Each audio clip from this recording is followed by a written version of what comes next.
नमस्कार, आप सभी का स्वागत है आपके अपने चैनल में। और आज मैं लेकर आई हूँ करवा चौथ में लगने वाली पूरा संपूर्ण सामग्री, क्या क्या हमें ज़रूरत पड़ती है के बारे में इस वीडियो में लेकर आई हूँ। मेरी सभी बहनों को करवा चौथ का बहुत बहुत शुभकामनाएं। और माता पार्वती और करवा माता आपके सुहाग अटल रखे, अमर रखे और हमेशा ही उनके ऊपर कृपा बनाए रखे। यही मंगल कामना के साथ आज मैं आप सभी को ये वीडियो दिखाने जा रही हूँ, अर्थात बताने जा रही हूँ सामग्री के बारे में। इस साल 2025 में 10 अक्टूबर को पवित्र पावन व्रत रखा जाएगा और हम सुहागन महिलाएं करवा चौथ का व्रत रखती है। और हर सुहागन महिलाओं को करवा चौथ का व्रत बहुत ही विशेष होता है, बहुत ही खास होता है ये व्रत। पूजा की सारी सामग्री लिस्ट देख लेते हैं। आप भी एक कॉपी और पेन लेकर बैठ जाइए और सारी लिस्ट आप बना लीजिए, सामान लिख लीजिए। के लिए सबसे पहले हमें एक चौकी चाहिए होती है। चौकी आप ले सकते हैं या फिर लकड़ी का पाटा भी आप रख सकते हैं, जैसे आपको सुविधा हो उस प्रकार से आप ले लीजिए। और चौकी के ऊपर बिछाने के लिए हमें लाल या पीला वस्त्र चाहिए होता है, जैसे आपको उपलब्ध हो उसी हिसाब से आप कपड़ा ले लीजिए। में करवा माता के तस्वीर या कैलेंडर हमें चाहिए होता है। आपके पास पहले से ही तस्वीर है तो वो आप यूज़ कर सकते हैं, कैलेंडर है तो आप नया लाकर आप पूजन कर सकते हैं। इसके बाद हमें लेना होता है 2 करवे। यदि आप अकेले पूजन कर रहे हैं तो 2 करवे लीजिए, नहीं तो आप एक ही करवे लेकर पूजन करना चाहते हैं तो 1 करवे ले सकते हैं। करवे के ऊपर आपको सराई रखनी होती है तो लेते वक्त सराई भी ज़रूर लीजिए।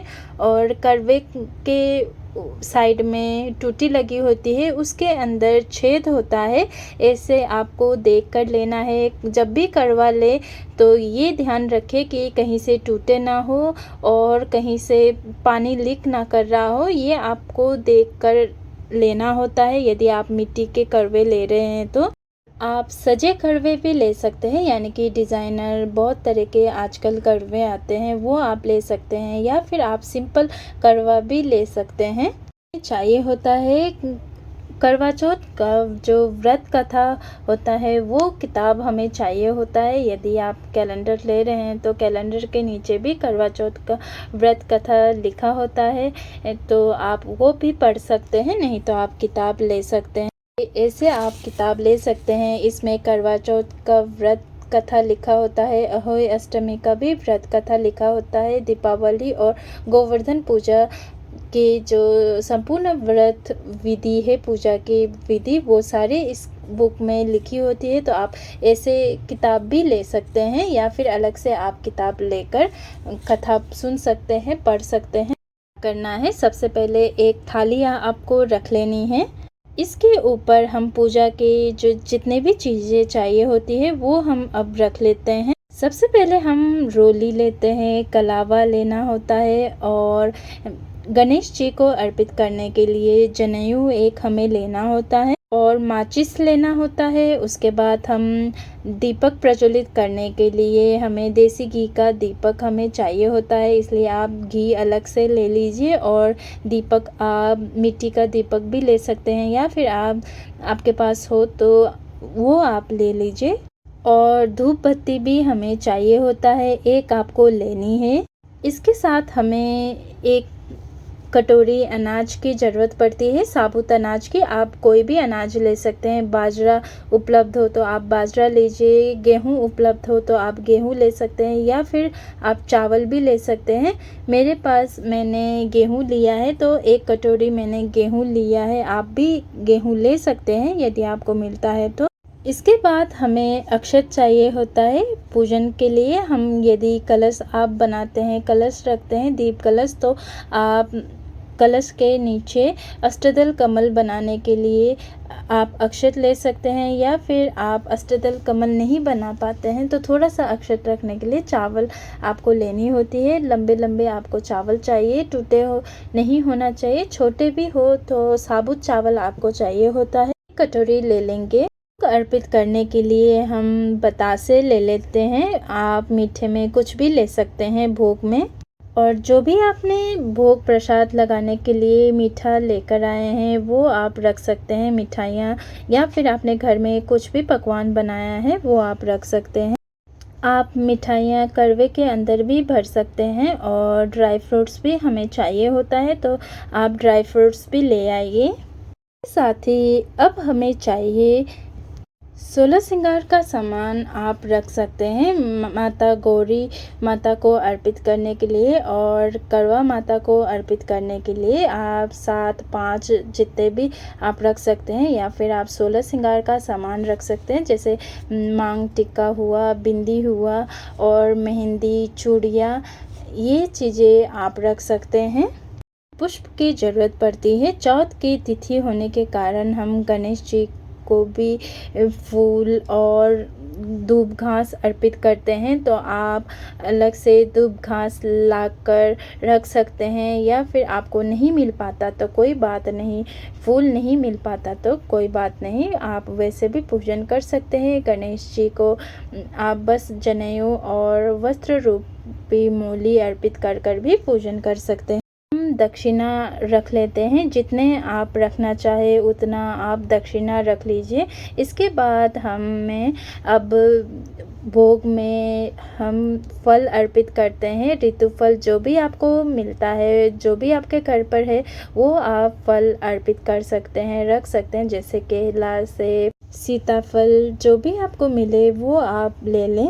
को देखने के लिए हमें छन्नी की ज़रूरत पड़ती है, तो आपके पास पहले से ही छन्नी है तो वो आप ले सकते हैं, नहीं तो आप नया लेना चाहते हैं तो भी आप ले सकते हैं। पुराना भी हम यूज़ कर सकते हैं, हर साल नए लेने की आवश्यकता नहीं होती है, वही छन्नी को हम यूज़ कर सकते हैं। और छन्नी के ऊपर रखने के लिए, यानी कि छन्नी के अंदर रखने के लिए आप मिट्टी का दीपक भी ले सकते हैं, या फिर आप आटे का दीपक बनाकर भी रख सकते हैं, क्योंकि जब भी हम छत पर जाकर छन्नी से पूजन करते हैं, छन्नी से देखते हैं, तो हमें छन्नी की जो दीपक हमने रखा होता है वो छत पर ही छोड़कर आना होता है, उसी हिसाब से आपको दीपक लेना चाहिए। सासू माँ के लिए बायना निकालने के लिए कुछ चीज़ें चाहिए होता है, जो भी आप सासू माँ को देना चाहते हैं वो आपको निकालना होता है, जैसे साड़ी, सूट, ब्लाउज़ पीस, जो भी आप देना चाहें वो आपको निकालना होता है। साथ में श्रृंगार का सामान जैसे बिंदी, सिंदूर, लिपस्टिक, ये भी आपको रखनी होती है।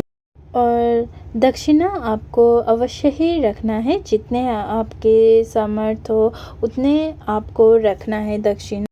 वे लेते हैं तो एक में आपको मीठा भरना होता है, दूसरे में हम पानी भरकर उसमें एक चांदी का सिक्का या फिर नॉर्मल सिक्का डालकर हम चंद्रदेव को अर्घ दे देते हैं। आप चांदी के कोई भी वस्तु ले सकते हैं, छल्ला हो आप वो ले सकते हैं, कोई भी आप वस्तु ले सकते हैं चांदी का, तो वो करवे के अंदर डालकर आप चंद्रदेव को अर्घ दे दीजिएगा। कलश स्थापना करते हैं। कलश स्थापना करना चाहते हैं तो आपको पित्तल का, तांबे का एक कलश लेना होता है।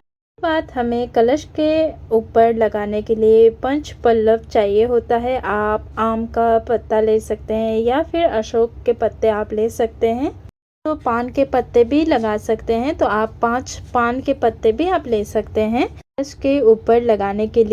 कलश के अंदर हमें डालने के लिए थोड़ा सा गंगा जल चाहिए होता है, और शुद्ध जल आपको ले लेनी है। जितने आपके कलश का साइज़ है, यानी कि लोटे का साइज़ है, उतना ही आपको जल लेना है। और कलश के अंदर हमें 1 रुपये का सिक्का, 1 सुपारी और 1 हल्दी गांठ डालनी होती है। यदि आपके पास हल्दी गांठ ना हो तो कोई बात नहीं, आप हल्दी पाउडर भी डाल सकते हैं। और थोड़ा सा अक्षत और दूब घास आप डाल दीजिएगा यदि आपके पास उपलब्ध है तो। अलग से आपको 1 लोटा भी लेना है जो कि हम अर्घ देंगे। करवा माता को उड़ाने के लिए आपको चुनरी लेनी है लाल रंग की। आप कोई भी ले सकते हैं, सिंपल ले सकते हैं या फिर इस तरह की डिज़ाइनर ले सकते हैं। नवरात्रि में आपने चुनरी लिया होगा तो वही आप चुनरी यूज़ कर सकते हैं। इस तरह के आप चुनरी ले लीजिएगा। हमें अपनी सिंदूर की भी ज़रूरत पड़ती है, जो कि हम करवा माता को यानी कि माता पार्वती को हम अर्पित करते हैं। फिर उनसे हम सिंदूर लेते हैं, तो हमें सिंदूर की भी ज़रूरत पड़ेगी। आपको इस तरह के सिंदूरदानी आपके पास शादी की है तो आप ले सकते हैं, वहीं से सिंदूर आप अर्पित कीजिए और ख़ुद अपनी मांग में सजा सकते हैं। आपको बाती की भी ज़रूरत पड़ेगी। आप लंबे बाती यूज़ करना चाहते हैं तो लंबे बाती आप ले सकते हैं, या फिर आप गोल बाती का भी प्रयोग कर सकते हैं। जैसा आप करना चाहें उस हिसाब से आप ले सकते हैं। पहले से ही आप तैयारी कर लेते हैं, पहले से ही आप लिस्ट बनाकर सारे सामान इकट्ठा कर लेते हैं, तो पूजा करते वक्त आपको कोई हड़बड़ाहट नहीं होती और पूजा के बीच में बार बार उठना नहीं पड़ता। और सारी जो पूजा विधि है वो आप बहुत ही प्रेम पूर्वक कर सकते हैं, बहुत ही शांत होकर आप कर सकते हैं।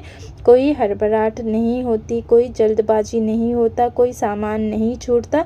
इसलिए आप पहले से ही तैयार कर लीजिए और सारे सामान इकट्ठा कर कर रख लीजिए। आशा करती हूँ ये वीडियो देखकर आपको थोड़ा बहुत हेल्प मिला होगा, आपको सामान जुटाने में मदद मिली होगी। और इसी उम्मीद के साथ आपको ये वीडियो पसंद आया हो तो लाइक कीजिए, चैनल को शेयर और सब्सक्राइब अवश्य ही कर दीजिएगा।